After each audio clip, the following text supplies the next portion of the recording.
यो मेरो दिदीको छोरा र बुहारी हो गाइस। यिनीहरूको 5-6 वर्षपछि फर्स्ट बेबी आएको छ पेटमा।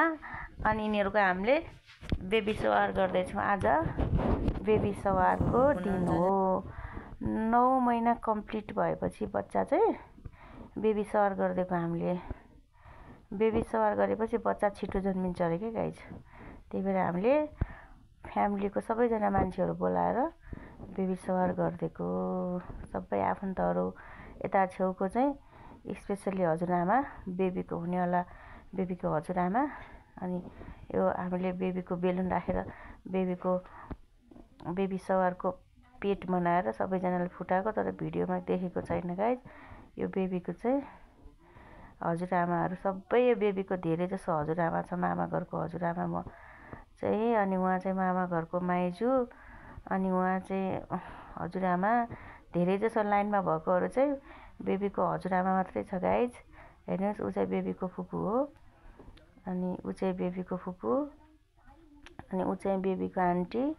आन्टी च्यानल चाहिँ भिडियो बिगार्छ क्या गाइज। हेर्नुहोस् है, ऊ अब भिडियो बिग्रियो। हेर्नुहोस् है, अब उसले हाँसेर भिडियो बिगारिदियो।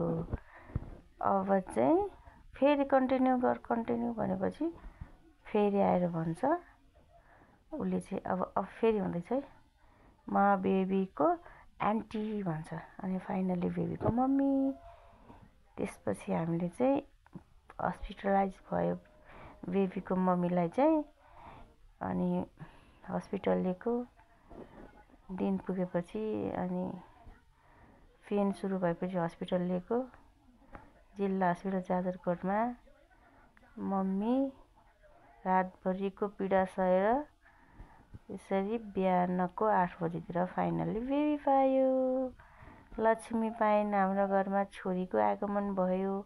छोरी चाहिँ बाबाको जस्तै छिन् ठ्याक्कै।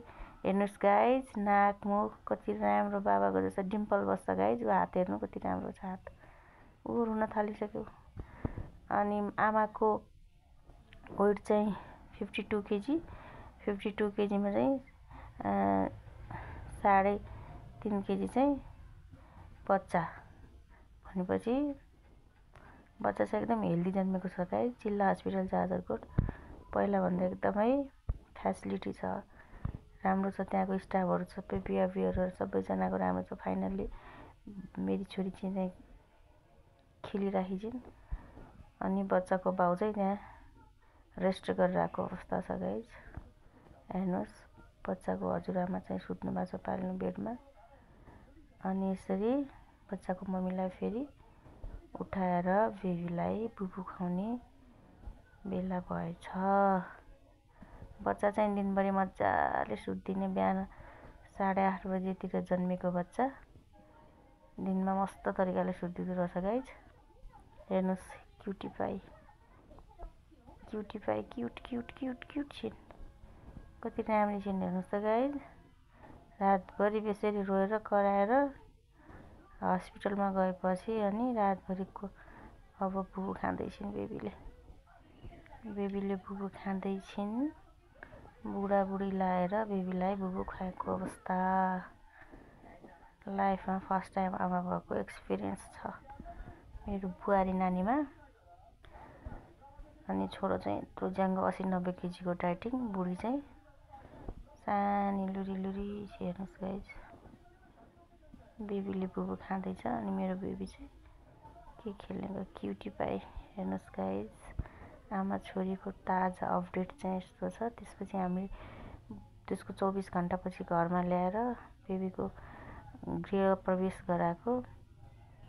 बच्चा चाहिँ घरमा भित्रिँदैछ गाइज। हाम्रो चलन अनुसार बच्चालाई हामीले गृह प्रवेश गराएका छौँ। बेबी चाहिँ हस्पिटलबाट फर्स्ट टाइम आफ्नो घर आउँदैछिन्। बेबीले आफ्नो घरमा अब पाइला राख्दैछिन्। मैले चाहिँ बेबीलाई समातेर लक्ष्मीको छाप बनाउँदैछु, बेबीको पैतालाको छाप बनाइदिँदैछु। अनि उसको बाबा चाहिँ क्यामराम्यान, अनि उसको हजुरआमाले चाहिँ बेबीको स्वागत गर्ने अब फुल राख्दैछिन्। उसको हजुरआमाले चाहिँ, म चाहिँ कान्छी हजुरआमा, अनि उसको स्पेसल हजुरआमा चाहिँ दियो बत्ती बालेर घुमाइरहेको है गाइज। मैले चाहिँ बच्चा समातेको। त्यसपछि अब बेबी चाहिँ हजुरआमाले फुल छोपेपछि छरिदिएपछि आफ्नो घरभित्र प्रवेश गर्छिन्। घरभित्र आउँदैछिन् अब baby. Wow Dan Dan. Finally baby चाहिँ आफ्नो घरमा इन्ट्री गर्यो। आफ्नो घरमा लक्ष्मीको बास